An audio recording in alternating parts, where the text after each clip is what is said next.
Let me acknowledge first, I'd like to thank Dr. Sue and Ronnie Shandorf, who have sponsored tonight's Shiur in honor of the occasion of the birth of their grandson Aaron in Eretz Yisrael. Mazel tov to the entire Shandorf family. Very excited to be able to celebrate great occasions and happy occasions. Everybody should be in good health, and a very special Mazel tov. Okay, ready to go? All right, we continue our series learning the Torah from the Rosh Yeshiva of Kerem Rav Chaim Yaakov Goldvicht. This week's Parsha, Parsha's Beshalach. Let me share my screen with you, get you the notes. Okay, they should be in front of you right now. We will be addressing this week, Mirz Hashem, the story of Amalek, the attack of Amalek on the Jewish people at the end of the Parsha, just to set the context as to where we are, because there's many things that take place in this week's Parsha. Of course, it begins with the pursuit of the Jews into the Yam Suf, the crossing of the sea and the miracles therein, then followed by a series of complaints. The Jewish people don't have anything to drink, and they finally come across a pool of water which is bitter, and then they have no food. They complain about a lack of bread and a lack of meat, at which point they're given the mun and they're given the slav, and then they a third time don't have water. That begins in source number 1 on your sheet. Vayisu kol adas b'neisam midbar sinlim masehem al pi Hashem vayachanu b'refidim. This third episode begins in Refidim. And what happens there? Ve'ein mayim lishtos ha'am. And there's no water there in Refidim to drink. And this leads to the episode which we're not addressing tonight, but Moshe striking the rock. Here he was supposed to do so. Of course, the episode of Moshe striking the rock appears twice in the Chumash, once in their first year in the desert, and then in the 40th year in the desert. The first time Hashem tells Moshe to hit the rock, and then 40 years later, he tells Moshe to speak to the rock. But this is the episode of striking the rock, and that is what takes place between Psukim Aleph and Ches. And then after that story, the Torah then says, Vayavo Amalek. And here we get to our discussion.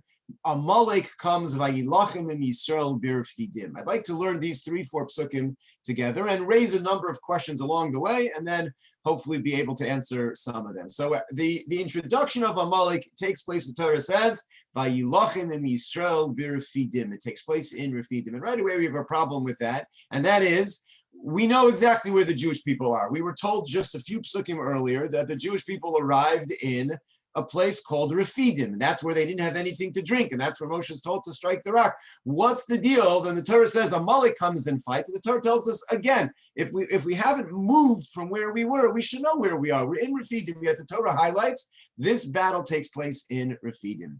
Pasuk Tes, V'yomer Moshe Yehoshua b'charlanu anashim. Moshe says to Yehoshua, choose for us men, v'tzehi lachem ba'amalek, and go out and fight Amalek.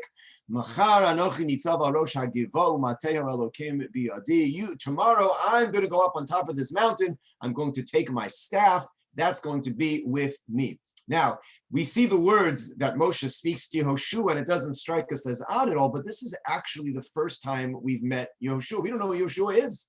Who is he that Moshe is saying to Yehoshua, go fight Amalek? He has not yet been sent with the spies. He has not yet been told to us that he's the one who hangs out with Moshe, learning all day long. Moshe says to Yehoshua, go pick for us men, which leaves us with the question of, why isn't Moshe doing this himself? Why is he sending Yehoshua out to battle and he's going to go up onto the mountain? Why not fight this battle yourself? Torah then continues, Vayas Yehoshua kasher amar lo Moshe pasuk Yud. Yehoshua does as Moshe says. Moshe Aaron v'chor alu rosh hagiva. And Moshe goes up to the mountain as he said he would, and he takes with him his brother Aharon and Chur. Chur is his nephew. Chur is the son of Miriam who marries Kalev, who eventually is going to go with Yehoshua, of course, as one of the spies. And they have a son, Chur. So Moshe takes his nephew, Chur, his brother, Aaron, and they ascend to the Rosh Hagiva, to the top of the mountain.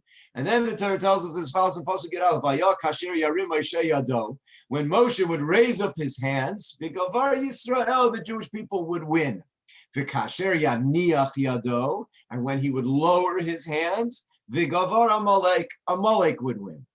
So we have a very interesting situation over here. Yehoshua is battling Amalek. Moshe goes up to the hilltop to watch, and the Torah tells us his hands are the determining factor of this battle, this war. When his hands are up, Klal Yisrael is winning. When his hands go down, Amalek overpowers the Jewish people. And then the pasuk says, "V'idei Moshe kfeidim," and the hands of Moshe were growing heavy. So that's a problem because his hands are the catalyst to this whole battle, and his hands are growing heavy. Vayikru even, so they take a stone. Vayasimu tachtav, he sits on it. Vayeshev aleha Aaron v'Chor tamchu v'yadav mizeh echad u'mizeh echad. So Aaron and Chor, one stands on one side, one stands on the other side, and they prop up his hands.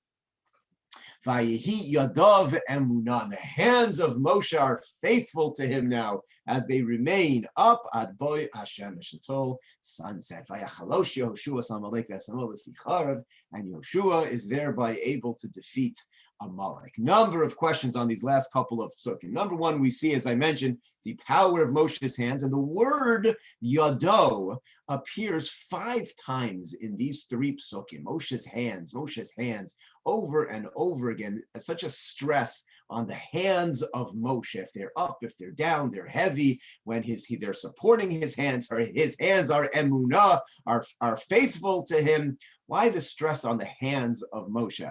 Above that, the idea of Videi Moshe Kvedim, that his hands are heavy, this is the only place in all of Chumash where we see this physical weakness of Moshe. The Torah, in fact, highlights at the end of his life, as he's 120 years old, about to die, that his eyes didn't dim and his strength never was without vigor. He was completely with his full strength all through his life. Here his hands were heavy, the stress on these hands of his.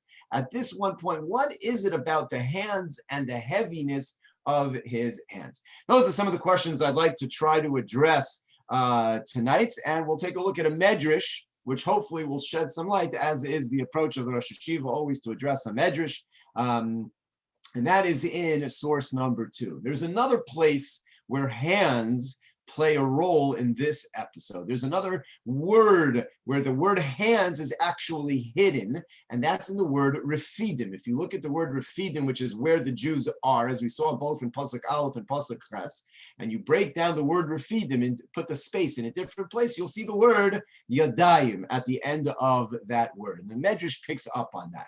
The Medrash says, Vayavo Amalek. Amalek came vayilachem im Yisrael b'refidim. Why are we told this? We know they're in refidim. That's where they were the last time, Klal Yisrael. We were told where they were. Says the Medrash, ein refidim ela shirafu yedeihem min haTorah. The word refidim alludes to the fact that the Jews during this time had weakened their hands from Torah. Rafu, look, the word refidim is a combination, Rafu Yodayim, that the Chazal see in the highlighting that they were in refidim is because their hands were weakened from Torah. Lekach ba'sonei aleihem. That's why the enemy was able to attack them. Lefisha ein hasonei ba, says the Medrash, the enemy only comes to attack Klal Yisrael ela al rifyon yadayim min haTorah. When we weaken our hands from Torah, that weakening allows for the enemy to come in and attack. So says the Medrash, picking up on the introductory pasuk of the attack of Amalek that it took place in Refidim. We know they were in Refidim. Refidim alludes to Rafu Yadayim.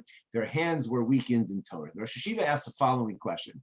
The Medrash on its own makes a lot of sense in the sense of that there was a weakening in Torah, and that allows the enemy to attack. That's an idea. We see that idea many times, and it's certainly a logical one to understand. The phrase Rafu Yadayim is an interesting one. If we were to address an issue that Klal Yisrael had weakened themselves in Torah, there would be many ways that we could say that. We could say they weakened the observance of Torah. Maybe they weakened the learning of Torah. Weakening the hands of Torah is a strange phrase. Rafu Yadayim min haTorah. The hands they weakened, their head, their learning, the practice, Shabbos. We could come up with many things. What's this idea of hands that come up so many times in this Parsha, this discussion of Amalek, that we were attacked because we weakened our hands in Torah, and that the hands of Moshe are going to fight this war? 5 times the word hands appear. They had to prop up his hands. His hands were emunah. Why such a stress here in this particular episode on hands when it comes to fighting Amalek? So I'd like to share with you the approach of the Rosh Yeshiva, and it goes as follows. The Mishnah at the very end of Pirkei Avos, the final Mishnah in the 6th parak, is actually a brisa, and the end of Pirkei Avos discusses as follows. Source number 3, Kol ma shebara Kadosh Baruch Hu ba'olamo. Everything that Hashem created in his world, lo bra'o ela l'chvodo. Everything that Hashem created was created for his kavod. If there's something that exists in this world, it exists to give kavod, to give honor to Hashem. As the pasuk in Yeshayahu writes, Kol hanikra b'shmi l'chvodi, everything that's called in my name and in my honor, v'rasiv, I created it, yitzartiv, I formed it, af asisiv, I made it. All of these things the Mishnah says here in Pirkei Avos is lichvodo. Everything that's created is created for the honor of Hashem. Yeshiva explained that when we talk about giving kavod, talking about giving honor to Hashem, there are really two distinct, completely separate ways, forms in which things that are created, creations, give honor to Hashem. One is what we would refer to as the malachim up in Shemayim. The malachim that are created up in Shemayim see with a certain clarity. They understand the nature of the world, what the Ribono Shel Olam is in the world that he created. And when they therefore say, when we talk about kavod, kadosh, kadosh, kadosh, those are phrases that we say during our davening, we're mimicking that which is said by the malachim up in Shemayim. They understand kadosh, kadosh, kadosh, Hashem's presence. Baruch kivod Hashem mimikomo. The kavod of Hashem emanates from his place. Those are things, items that the malachim say with their clarity that they have as spiritual beings that exist in the world of the spirit. They're able to give that certain cover to the Rebbe. We can talk a lot about that, but that's enough for our purposes. What about us? We're a totally separate category of a human being created out of flesh and blood, combined our bodies together with our souls, human beings that need to eat to survive, that need to use the restroom after eating in order to function in a healthy manner. We're people very much like animals from a physical perspective, yet we're imbued with a neshama tahora, spiritual soul that allows us to give kavod to Hashem and say the same words that malachim say up in Shemayim. We have the ability to do so down here and to say also kadosh, kadosh, kadosh. As a human being, to say baruch kivod Hashem mimkomo, that malachim say that, we can say the same thing. We of course call that kedusha, because we're sanctifying this world in which we live.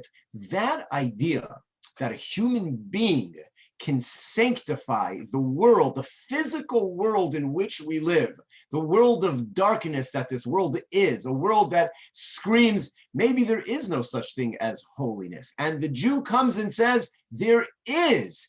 Even in this world, a person has the ability to recognize the Ribono Shel Olam and say, this is Hashem's world and I'm going to sanctify it. That's a uniquely human trait. When the Mishnah says everything that Hashem created, he created for his honor, we, human beings, all of us, have the ability to do something that nothing else in creation can do. Everything else that Hashem created, the worlds of malachim, of angels, see clearly when they give Hashem kavod, they do so from a place of clarity. We have the only ability to choose to give kavod to Hashem out of a place of darkness and to choose to see the light. That's a unique thing. Had Hashem not created a human being, there would be missing in the world an entity that chose to see him and give him kavod. It's an amazing responsibility that we have, that the malachim are jealous of, because they can't do what we can do. They can say kadosh, kadosh, kadosh, and they can say it better than us, but they can't say it while they're hungry. They can't say it while they're tired. They can't say it while they're thinking about going to work and raising their kids and about this thing and that and all the things that distract a human being. We can, in the midst of all of that, say, Baruch kivod Hashem mimkomo. And only we can do that. Why did Hashem create us? Because we fulfill every element of creation, giving him kavod, and nothing else can do that in the entire universe other than the human being being able to choose to do so, which is why Hashem refers to us in Sefer Yeshayahu, Am zu yatzarti li, this nation I made you for me, you Jews, tehilasi yisaperu. You're going to sing my praise. You're going to tell my praise like no one else. And later, or it's actually earlier in the parak in Sefer Yeshayahu, Atem edai le'um Hashem. Hashem says, you're my witnesses. No one like you. The Jewish people, when we have the ability to sanctify the world in which we live in, the world ha'olam means he'olam, to be hidden. Hashem's presence is hidden in this world, and we, like nothing else, can reveal it. In the way we choose to live our lives is a revelation of Hashem's presence, and therefore Hashem says, you're my witnesses. When you choose to live a life of spirituality, of kadosh, kadosh, kadosh, you become my witnesses that I exist in this world, because otherwise my presence is hidden. But you bring it out in a way that's unique to the human being, and therefore we have that role to play. Now, this idea within the human being manifests itself in two ways within us. We have our machshava, we have our thought process, our understanding, and we have our actions, our maasim, the way we physically live.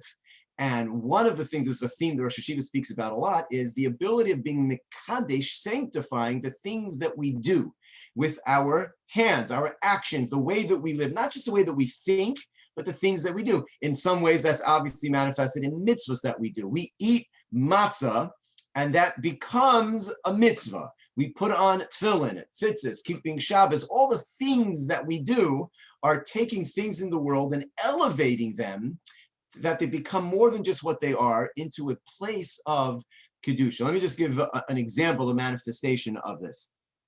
There's a mission in Pirkei Avos which discusses a content. Source number 5 I brought. Rabbi Yossi says, anyone who gives kavod to Torah, Gufa mechubar al habrios. So he is honored amongst people. You give honor to Torah, you will be honored. And anyone who desecrates or denigrates the Torah, Gufa mechulal al habrios. You're going to see you yourself will become denigrated in the eyes of people as well. So a simple equation the Mishnah presents: you honor Torah, you will become honored. You desecrate Torah, you will be desecrated. Yeshiva points out a very interesting thing. What does it mean to be mechaber es Torah? In what way is this Mishnah referring to giving kavod to Torah?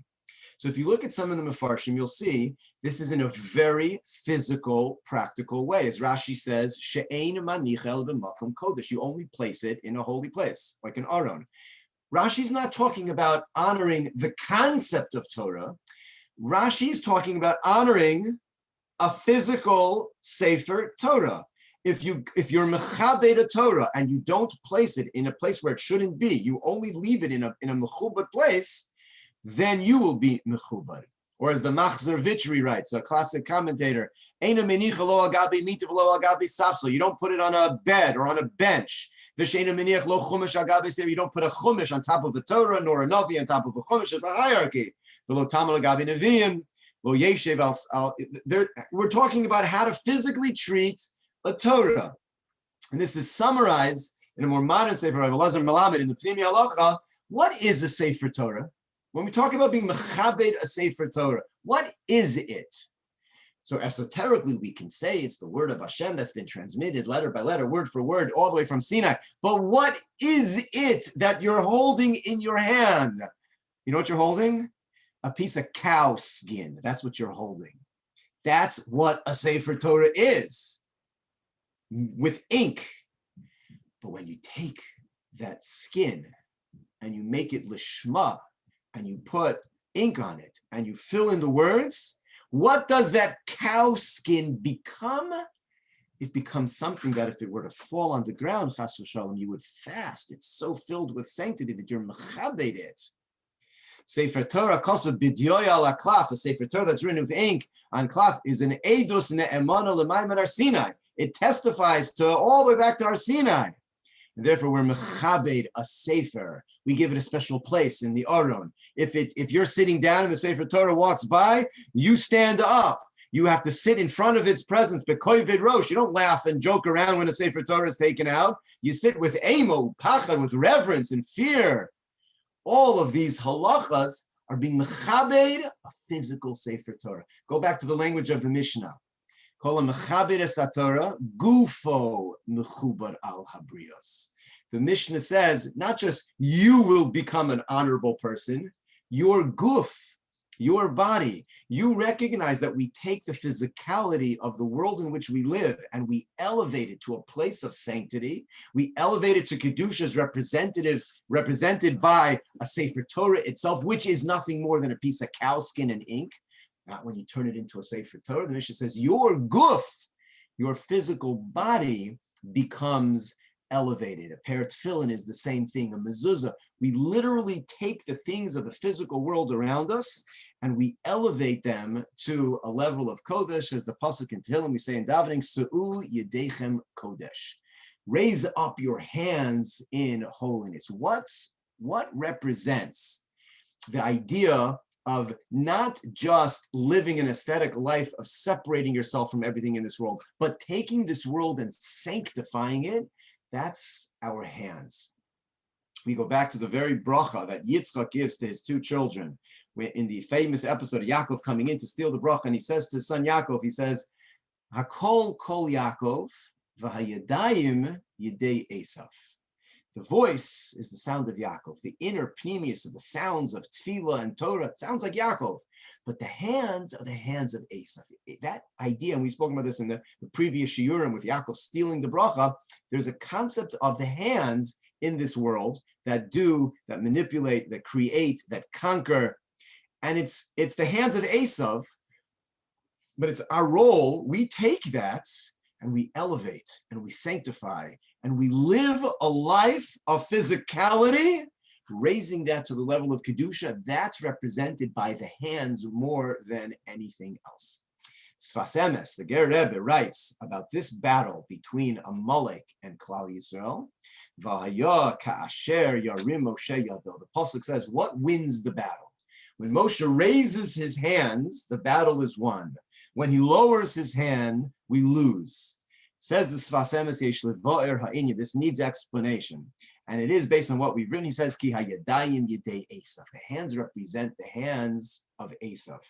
Sheba asiya yeshlo achiza. Esav can take hold of things that are done, things that are used in the physical world that our hands make. That's in Esav's realm. About bipnimius, the inner world of ruchnius, of tefillah, of liman haTorah, learning and davening, shehu kol Yaakov, ein lo shum maga. Esav can't touch that which is going on inside the Beis HaMedrash, inside the world of tefillah and learning Torah. That's not in his realm. Hayadayim hein binas bechinas hamaisim. The yadayim is where it's in the world of action. Go back to where Amalek attacked. What did Chazal say? What was going on in this moment when Amalek attacks? It's Rafu Yedehem Batorah. What had happened wasn't a weakening of learning Torah. There's a weakening. Chazal see Amalek attacks when there's a weakening of Yedehem Batorah. The acts of the Jew in this world become disconnected from spirituality. They're not associated. They might be learning in the Beis HaMedrash, but when they go to work, if the work is not done in a way that's elevating, sanctified with ethics and morality, if their hands are not hands of Torah, even if the sounds in the Beis HaMedrash of tefillah and learning are the sounds of Torah, but if their hands are weakened in Torah, that's when Amalek will come. Amalek is the grandson of Esav. His Pesach, his way in, is when the hands of Klal Yisrael, which keep him at bay, when the hands aren't functioning, he's going to come in. I want to show you a fascinating proof, so to speak, to this, or a manifestation of this idea. The story of Amalek is repeated at the end of Sefer Devarim, the mitzvah to remember the destruction of Amalek. It's in Devarim Perek Chafei. As you see on the bottom of that, source number 8, pasuk Yud Zayin, Zochores Asher Aseh Lacha Amalek B'derech B'tzeis Tamim Yisrael. Remember that which Amalek did to you. What are the 2 psukim, the 3 psukim prior to the mitzvah of remembering the destruction of Amalek? So the pasuk says there in Parshas Kitei, say Lo yeh lecha bebeischa efa ve'efa gedolu ktana. You may not have 2 weights in your house, a full weight and a chipped weight that you're going to use to cheat people with. You're not allowed to have it. Even shleima v'tzedek yeh lach. You must have a whole, complete, and righteous stone, which is the way that you would weigh your goods in the stores. If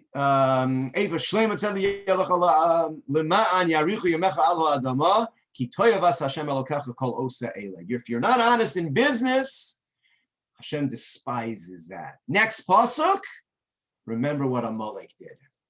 Rashi comments there, what's the connection between going straight from not having honest weights and measures to the attack of Amalek and remembering what they did? Rashi says they're connected. If you don't have honest weights and measures, you could be sure the enemy is going to attack. That's your guarantee it's going to happen. Same idea. Rashi doesn't say if you stop learning, it's going to happen. If you stop davening, if you're not honest with your hands at work, you could be guaranteed Amalek is going to come. Asherafu Yedehem Batorah, when the hands are weakened in Torah, Amalek has its opening to come, and therefore the victory is going to be Moshe raising up his hands. The mission Rosh Hashanah asks a famous question, source 9. The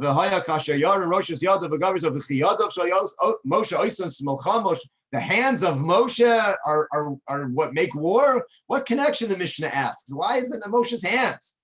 The Mishnah says, when they see Moshe's hands up, and the Klal Yisrael see that, and they remember Hashem, and they subjugate their own hearts to their Father in heaven, then they're able to be victorious. So the Mishnah is saying, the hands remind Klal Yisrael to be mishabed their leiv lavim shebashamayim. Why the hands? Because it's the hands that are the source of their victory over Amalek, that their hands have to be strong in Torah. What the hands represent, the action in the world, the sanctifying the world that we live in, the taking the Sefer Torah, making it kadosh in everything that we do.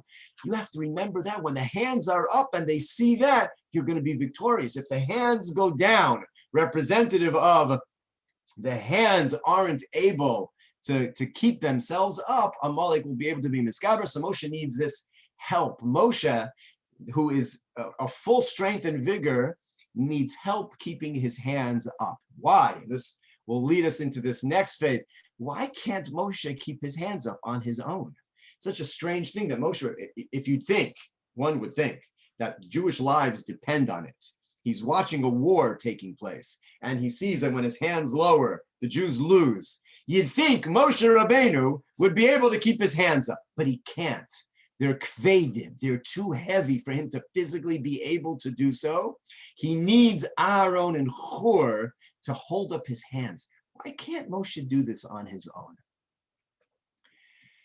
There's one other place where we see Moshe with a heaviness, and that is in the beginning in our introduction to Moshe in Sefer in Parsha Shmos. Moshe, when Hashem is convincing Moshe at the bush, the burning bush, go down and save Klal Yisrael, and Moshe demurs, and he says, I can't, it's not for me. He says, Lo ish dvarim anochi. I'm not a man of words, he says. Gam mitmo, gam mishulshom, not today, not yesterday, I've never been able to speak. Gam me'oz dabercha l'avdecha ki kvad peh ukvad lashon anochi. I have a heaviness of mouth and a heaviness of speech. So Moshe has a heaviness of hands and a heaviness of speech and of his mouth. The only two things that are described as heavy about Moshe. What's the connection between the heaviness of speech and the heaviness of his hands? And he can't keep his hands up and he can't talk. He needs Aaron to speak for him. He needs Aaron to hold up his hands. What's the deal with that? The Maral explains. Maral is a deep Maral. I brought part of it. He's in Gvuras Hashem in his Sefer on Yetzias Mitzrayim, on his commentary on the Haggadah. He describes based on the pasuk when Hashem created man. Vayipach ba'apav nishmas chayim. The Torah says, I didn't bring this as one of the sources. Hashem blew into the nostrils of man as nishmas chayim, ruach chayim, the breath of life. The Targum Unkelus on those words that Hashem blew into the nostrils of man and gave him life says, I created man into a ruach mimalala, a speaking being. The creation of the human being, the combination of body and soul, netted the result of a ruach mimalala, one who has milim, one who speaks. The Maral comments, Moshe rachuk min hachomer. So let me just, one more word of explanation before we get to the moral. So that the concept of speech is the point in which physicality and spirituality meet in the human being. The body, which Hashem then took and created the soul into the body, where is the point that those two touch, body and soul? It touches in the ability to convey through speech and through words the ideas that we have through our physical body. That concept of speech is that point of connection between body and soul. Says the Maral, Ki haya Moshe rachok min hachomer. Moshe was out of kilter. He wasn't balanced. And I don't say that in a negative way. I say that in a positive way, meaning he was out of balance, weighted towards spirituality. He was so spiritual and so far removed from physicality. The koach hadibor was created in that place that connects body and soul. When it is lined up appropriately, speech emanates.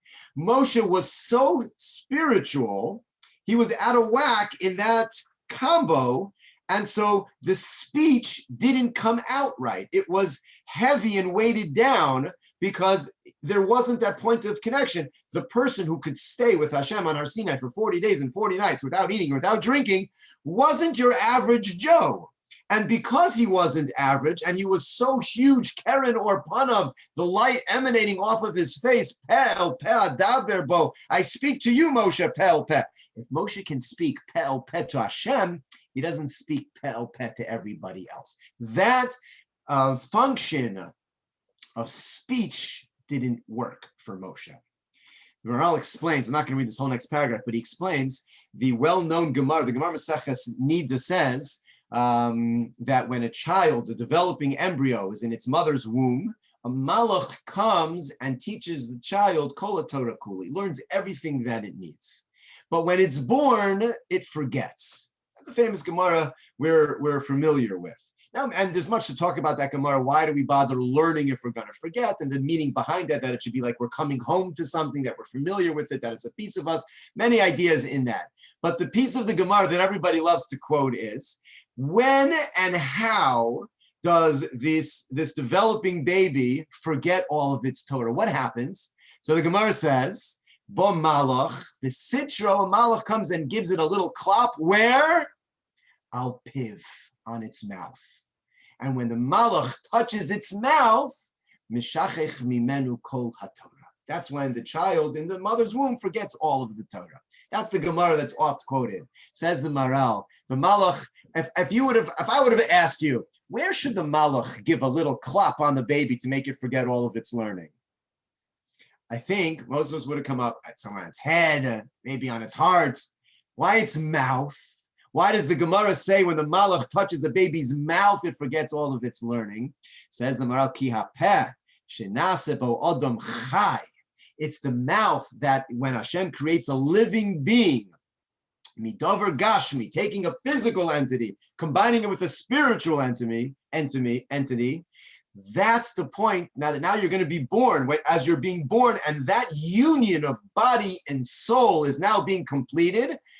Now you can't have that Torah anymore. And therefore, as you're being mechubar, as you're being connected, it's the place of the mouth, that's the place of connection that we take back the Torah that you were privileged to when you were not yet connected. When it was, again, physically their body inside the womb, but when it's pure soul, the soul can learn Kol HaTorah Kula. Now that it's being unified with the body as it's being born from the mouth, before it comes into the air of the world, before it's born, nishmaso nivdelas. Its neshama is like still pure and holy. It's nivdal, it's separated. It's entirely ruchni, spiritual. Therefore, can know all of Torah. As it's being born, and neshama tischaber l'chom, and the soul is now being permanently unified, permanently into the long way of life in this earth, unified with the body. When it's at that point, kasher tischaber haneshama el haguf, then you become an Adam Chai, a person who's a Medaber, and you lose all of that Torah that you had through your mouth is where the klap takes place. Moshe is, again, weighted towards spirituality so strong that he can't speak, because speech is that point. This battle with Amalek, which aspect is it with? Is it with our spiritual connection of our mind, or with our connection through the way we live in this world and sanctify the physicality of this world? So what we've explained is Rafu Yadayim B'Torah. The battle with Amalek is to have honest weights and measures. It's to be involved in this world and sanctify it and elevate it and raise it to the level of Kedusha. Moshe's hands that represent that are similarly, just like his peh is kaved, is heavy. He's not the guy who's living in this world, going to work and elevating it. He's speaking with the Ribono Shalom. He's on such a level. He's on Har Sinai for 40 days and 40 nights.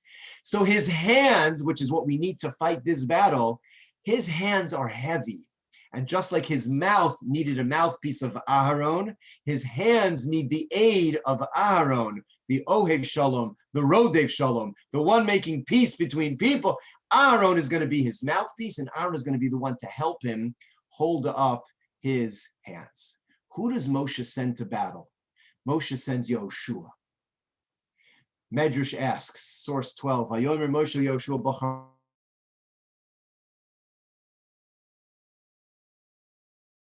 Moshe chose Yoshua. He wanted Yoshua to lead them into battle. Because Yoshua is going to be the one to lead the people into Eretz Yisrael. This is going to be a theme. We're going to come onto this many, many more times. Moshe also, with his kvedus peh and his kvedus yadayim, cannot lead the people into Eretz Yisrael. He is a desert Jew. He is a Jew who lives in the bubble of Kedusha, of the Midbar, where man falls from heaven. Hashem is with them. They have no needs. The Anan HaKavod, the clouds of glory, travel with them. They are in a pure spiritual world, and Moshe is that leader for them. But when they enter into Eretz Yisrael, and the man stops, and now you need to take a plow, and you need to work the land, and you need to set up courts and judges and deal with everything that takes place in the physical, fighting wars and dealing with the land of Eretz Yisrael. And again, this is a theme I'm just touching on it now. The Rosh Yeshiva is going to bring this up many different times, and we see the difference between the 40-year bubble in the desert and the entrance into Eretz Yisrael, which is about sanctifying the land we're going to live in. Then we're going to, just because it was Tu B'Shvat today, I have to mention, the Torah says, we're going to talk about this later, Mirz Hashem, when you get to the land, unitatem kol eitz, plant trees. Rashi points out there, even if there were already trees there, fruit trees, plant your own. There's an idea when you have to plant. You have to be involved in the growth and the sanctification with your hands in making it, the world, the land, holy. Yoshua is going to be the one to do that, not Moshe. He can't go in. He's not going to. So the Medrash says Moshe now needs to fight a war with Amalek. It's a war about Rafu Yadayim B'Torah, weakening of hands. Moshe says, my hands are heavy. Yoshua, you're going to lead the people into the land. You're going to take them not here from this bubble that we're in now in the desert. You're going to bring them to sanctify the land of Eretz Yisrael. You are the one who has to fight this war. I conclude with one last source. The Ramban writes, Moshe understood as he sends Yoshua to war, his job is to daven. He's going to be the source of tefillah. Someone's going to have to help him prop his hands up so the Jews can see that and strengthen themselves. And Yoshua is going to fight the battle. Says the Ramban, how is it that Moshe understood that this battle, his job was, why was he so afraid of Amalek that he needed this extra tefillah in his hands? The Ramban says, he understood, he was afraid that Amalek would overpower the Jews because of the bracha that Yitzchak had given Esav, al char b'chet tichya. Esav has a bracha. Again, Amalek is a grandson of Esav. He has a bracha to live by the sword. And so now that we're going to war with Amalek, descendant of Esav, who receives the bracha to live by the sword, Moshe was afraid they know how to use their hands. That's what they do. They're good at that. Says Ramban, this war with Amalek is the first we fight. right out of Mitzrayim. The first war is with the descendants of Amalek, and it's going to be the last battle that we fight with Esav himself, the grandfather of Amalek. That's going to be our first battle, and our last battle is going to be with Esav. Ki Amalek mizera Esav, because Amalek is again a grandson of Esav. Umimenu ba alenu hamilchama b'reishis haglayim. The first war, Amalek. Umizaro shel Esav hayolanu hagolos v'achurban ha'achram. And the destruction of the Beis Hamikdash and the Golos that we're in right now is Esav himself. As the Gemara says, we're in Golos Edom. Edom is a reference to Esav. That's the exile we're in right now.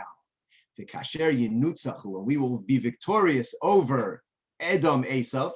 V'yachalo shuva amim rabim asher ito, and all the many nations that are together with the representation of Edom, the Roman exile that we're in now, Western civilization. When this exile, representative of Esav, when they are weakened, then Mimenu Nivashaliel will be saved forever. That'll be the final redemption. Kasher Amar Va'alu Moshe B'hartim Lishpotin Har Esav. When will be the Haisal Hashem HaMelucha? That all comes with the destruction of Amalek / Esav, which is the exile we're in now. Concludes the Ramban, writing 800 years ago. Everything that Moshe and Yoshua did originally, Ya'asu Eliyahu u'Mashiach ben Yosef im Zaram.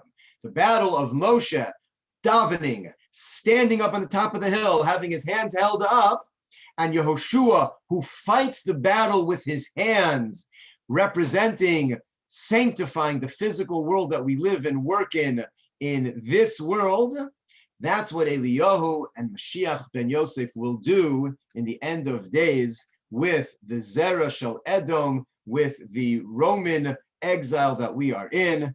And therefore Moshe his ametz b'davar. Moshe says, this is what we need to do. And he strengthens himself to daven and to have his hands held up, because this battle with Amalek is representative of the final battle that will take place, a battle of strengthening Yedayim Batorah. When our hands are strong in Torah, when the world looks at us and says, that is an honest, moral group of people who have elevated the world in which they live. They have taken animal skin and made Sifrei Torah and mezuzahs out of it. And they live everything in their life in such a manner, finding the light of Hashem in a world that is dark, in the workplaces, in the things that they do with their hands, together with the Kol Yaakov, of course, which is taking place in the Beis HaMedrash and in the shuls.